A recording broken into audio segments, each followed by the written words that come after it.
नमस्कार, मैं हूँ सोनाली नाइक और टीवी 9 भारतवर्ष में आज हमारे साथ है एक खास मेहमान। एक्चुअली उनके बाहर आने से उनके फैन्स को और सारे बिग बॉस के व्यूअर्स को जो है काफ़ी बड़ा शॉक हुआ है, शॉक लगा हुआ है। कह सकते हैं कि सीज़न 14 का ये काफ़ी शॉकिंग एविक्शन है। जास्मिन बसीन टीवी 9 में आपका बहुत-बहुत स्वागत है। Thank you so much. Right, so जब ये 4 नॉमिनेट हुए थे कंटेस्टेंट तो कहीं पे आपको लगा था, इसका कुछ आइडिया था कि आप बाहर हो सकती हो? जी, बिल्कुल, जब भी नॉमिनेट होते हैं तब हमेशा डर रहता ही है क्योंकि यू नेवर नो कि क्या हो सकता है और किस तरीके से आप बाहर दिख रहे हैं, क्या कर रहे हैं, क्या लोगों को पसंद आ रहा है, नहीं आ रहा है। और हम चारों ही बहुत स्ट्रॉन्ग थे और शुरू से शो में थे, हमारा कनेक्ट बहुत स्ट्रॉन्ग था। तो कहीं न कहीं था आइडिया। ओके, फैन्स कल से काफ़ी रो रहे हैं, जास्मिन फैन्स स्पेशली जसली फैन्स। तो कहीं न कहीं उनके लिए बुरा लग रहा है क्योंकि उन्होंने काफ़ी उनके एक्सपेक्ट बहुत बुरा लग रहा है क्योंकि उन्होंने दिन-रात जाग-जाग कर जो मुझे सपोर्ट किया है, जिस तरीके से मेरे लिए स्टैंड लिया है, खड़े रहे और लड़ते रहे, मतलब मेरे फैन्स मेरी जान बन गए हैं यार। मुझे नहीं पता था, मतलब ऐसा लगता है सब कमा लिया ज़िंदगी में उनका इतना प्यार। मतलब I don't know how to express it in words. Right. So how was this journey? पूरी तरह से आपके सब इमोशंस हमें देखने मिले, तो आपके लिए पूरी बिग बॉस की जर्नी कैसी रही? अच्छी थी यार, एक ज़िंदगी की ऐसी एक्सपीरियंस है जो हमेशा ज़िंदगी में साथ रहेगा और उतार-चढ़ाव से भरी हुई थी। मेरे लिए तो बहुत बड़ा चैलेंज था क्योंकि मैं हमेशा अपने आप को मिसफिट ही मानती थी बिग बॉस के लिए, क्योंकि एक अकेली प्राइवेट काइंड ऑफ इंसान हूँ। तो इतने सारे अलग-अलग लोगों के साथ रहना, उनको समझना, सिचुएशन से डील करना काफ़ी चैलेंजिंग था। बट आई एम ग्लैड कि मैं उससे डील कर पाई। जहाँ गलत हुई तो वहाँ अपनी गलतियाँ एक्सेप्ट करने के लिए की भी हिम्मत रखी और आगे बढ़ती रही, कभी रुकी नहीं। और उस घर से ऑफ कोर्स काफ़ी सारी सीख मिली है, एक पेशेंस लेवल इंक्रीज़ हुआ है, थोड़ी मैच्योरिटी आई है। So I am very thankful for this experience and journey. Okay, Jasmin, आपको फैन्स तो लॉयल होते हैं, फैन्स हमेशा से वोट करते हैं, सपोर्ट करते हैं। बट आपको लगता है पिछले हफ्ते जो राखी के साथ एक इंसिडेंट हुआ, वहाँ पे कहीं न कहीं लोगों के परसेप्शन में आपको समझने में थोड़ी-सी गलती हो गई, जिस तरह से वो बाहर आया और इसलिए वोट्स पे थोड़ा असर हुआ? हो सकता है वैसा हुआ हो और वो होना बहुत ऑब्वियस भी है क्योंकि राखी ने बोला कि उन्हें मुझसे चोट लगी। मेरी इंटेंशन नहीं थी उन्हें चोट लगाने की, तो मैं उनसे उनके लिए माफ़ी भी माँगती हूँ। पर मुझे कहीं न कहीं लगता है कि ये उनकी सोची-समझी साज़िश थी और उन्हें कोई चोट नहीं लगी थी क्योंकि अगर चोट होती तो वो कुछ घंटों में ठीक नहीं हो जाती। और अगर वो चोट होती इतनी बड़ी जैसा कि उन्होंने ड्रामा पूरा किया, तो जैसा कि उन्होंने बोला था उनकी नोज़ पे लगी है, मुझे या घरवालों को या आप लोग भी रोज़ टेलीकास्ट देखते हैं, मुझे नहीं लगता किसी को भी उनकी नोज़ में कोई भी डिफ़रेंस नज़र आया। बल्कि दबा के वो तो मेकअप वेकअप करती थी उस पे, तब उन्हें कोई दर्द महसूस नहीं होता था। राइट। ओके, फैमिली वीक की बात करते हैं। मॉम डैड आए, इतने 100 डेज़ के बाद उनसे फेस टू फेस मिला, वो फीलिंग क्या थी? यार वो बहुत अच्छी फीलिंग थी, मतलब 100 दिन बाद अपने माँ-बाप को देखना, क्योंकि अंदर सबसे ज़्यादा एक ही चीज़ याद आती है जिसके लिए आप तरस जाते हो कि एक बार उनको देख लें, उनकी आँखें, उनकी आँखों में जो आपके लिए प्यार होता है, क्योंकि फैमिली ही यू नो हम we are all part of our families and we are part of our parents. हम वहीं से आए हैं और वो हमें देख के जीते हैं, हम उन्हें देख के जीते हैं। तो I think it was a very, very emotional moment for me. Right, but जिस तरह से उन्होंने अली को देके रिएक्शन दिया, आपको लगता है काफ़ी चैलेंजेस आगे हैं आप दोनों के रिश्ते को लेकर? नहीं, ऐसा कुछ नहीं है। My parents were misunderstood. उन्होंने सिर्फ गेम के पर्सपेक्टिव से बोला था सोलो राइट। खेलो, क्योंकि लास्ट वीक में हम नॉमिनेट हो गए ग्रुप की वजह से, एक डिस्कशन की वजह से जिसका पार्ट अली भी था। उससे पहले मैं कैप्टेंसी टास्क से बाहर हो गई थी क्योंकि Ali was trying to help me, पर वो एक नियम उल्लंघन था जिस वजह से बिग बॉस ने मुझे दंड स्वरूप बाहर कर दिया था कैप्टेंसी टास्क से। तो सिर्फ उस पर्सपेक्टिव में उन्होंने बोला था। बाकी मुझे नहीं लगता उन्हें कोई प्रॉब्लम होगी क्योंकि उनकी खुशी वही है जब मेरी खुशी है, मैं खुश तो वो खुश। अब देखते हैं आगे क्या होता है। Let Ali come out, let him also discuss things with his parents and let's see how it goes. पर वैसे कोई चैलेंजेस फैमिली की तरफ से नहीं है। ये कहते हुए भी आप थोड़ा सा ब्लश कर रही हो, क्योंकि अली का नाम लेते ही मुस्कान आती है चेहरे पे।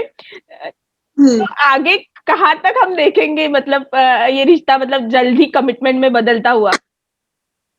um,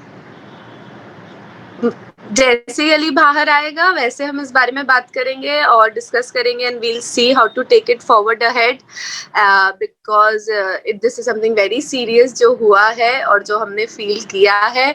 और देखते हैं आगे कैसा होता है, बट अब तक सब पॉजिटिव, बहुत हैप्पी, एक्साइटिंग ही लग रहा है। Well, touchwood.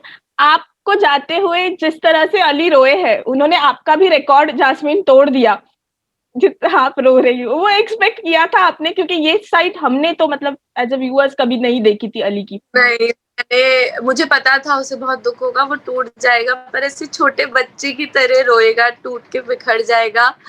उफ, मतलब बहुत नसीब वाले होते हो आप जब आपसे कोई इतना प्यार करता है कि अपने आप को सच में आपके बिना अधूरा महसूस करता है। So I feel very very lucky that कि मुझे कोई इस तरीके से प्यार करता है। ओके, लास्टली क्विकली एक एक वर्ड कंटेस्टेंट्स के बारे में, मैं नाम लूंगी। Will start with Rahul Vaidya. Friend. Okay. Arshi. Masala. Rubina. Clever. Abhinav. Sweet guy. Ejaz.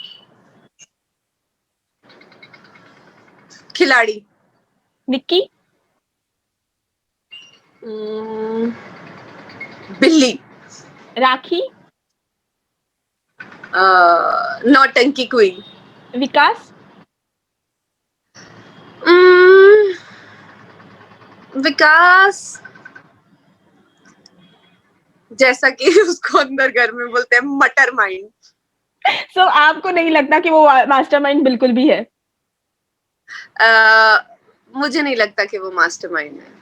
और आपको लगता है कि पिछले सीजन जब आप गई थी और आपने सिद्धार्थ गुप्ता की टीम को ज्यादा सपोर्ट किया था, उसकी पूरी खुन्नस जो है वो रश्मि ने इस साल घर में आके निकाली? अब ठीक है, उनका पर्सपेक्टिव है, उनको जो बोलना था उन्होंने बोल दिया, ठीक है, क्या है। राइट। टॉप 3 में आप कौन किसे देखना चाहते हो? मैं किसे देखना चाहती हूँ? मैं डेफिनेटली अली को देखना चाहती हूँ, क्योंकि उससे स्ट्रॉन्ग और माइंड ब्लोइंग प्लेयर जो दिल का साफ है, सच्चा है और रियल है। सी अली का सबसे बड़ा यूएसपी कि वो इंसान एकदम रियल है, वो बिल्कुल फेक नहीं है। बस ये बहुत स्ट्रॉन्ग है, बहुत समझदार है। नंबर 1 मैं अली को देखना चाहती हूँ। नंबर 2 मैं कहीं ना कहीं रुबीना को देखना चाहती हूँ, क्योंकि भले हम दोनों के बीच में डिफरेंसेस हों, बट उन्होंने जिस तरीके से, उनको पता है कि ये गेम शो है, वो कभी भी अपने इमोशंस को हावी नहीं होने देती। उनको बहुत क्लेवरली और मैनिपुलेटिव तरीके से सिचुएशन से, लोगों से डील करती हैं। उन्हें पता है कि कब उन्हें किसे अपना बनाना है और कैसे गेम खेलनी है। तो वो भी एक टैक्ट है जो आना चाहिए जब आप एक कंपटीशन में होते हो। सो सेकंड और वो उसे देखती हूँ। और थर्ड मैं राहुल वैद्य को देखना चाहूंगी। राइट। वेल, घर के अंदर गई तो जास्मिन को क्या नहीं आता था जो जास्मिन ने सीखा और बिग बॉस के घर के बाहर आ गई? जैस्मिन को क्या नहीं आता था? जैस्मिन को झगड़ा करना नहीं आता था। जैस्मिन ने झगड़ा सीख लिया, पलट के जवाब देना। जैस्मिन ने कपड़े धोना सीख लिया। जैस्मिन ने बर्तन धोना सीख लिया। जैस्मिन ने अपना हेयर मेकअप खुद करना सीख लिया, बाथरूम धोना सीख लिया। मतलब मैं अब सर्व गुण संपन्न हो चुकी हूँ। 9 रस पूरे हैं मेरे अंदर, अब मेरे अंदर कोई कमी नहीं है। ओके, अगर बिग बॉस ने कहा फिर से आ जाओ तो आएंगे आप? मुझे नहीं लगता वो मुझे बोलेंगे। अगर बोलेंगे तो मैं सोचूंगी। I am not sure about it right now. Right. Okay, on that note viewers को एक मैसेज, क्योंकि इतना भर भर के प्यार दिया और इतने मायूस है आपके बाहर आने से, तो उनको एक मैसेज। सारे व्यूवर्स और फैन को I am really really thankful कि आप सबने मुझे इतना प्यार दिया, इतना सपोर्ट दिया। दिन रात आप मेरे लिए जागे, लड़ते रहे।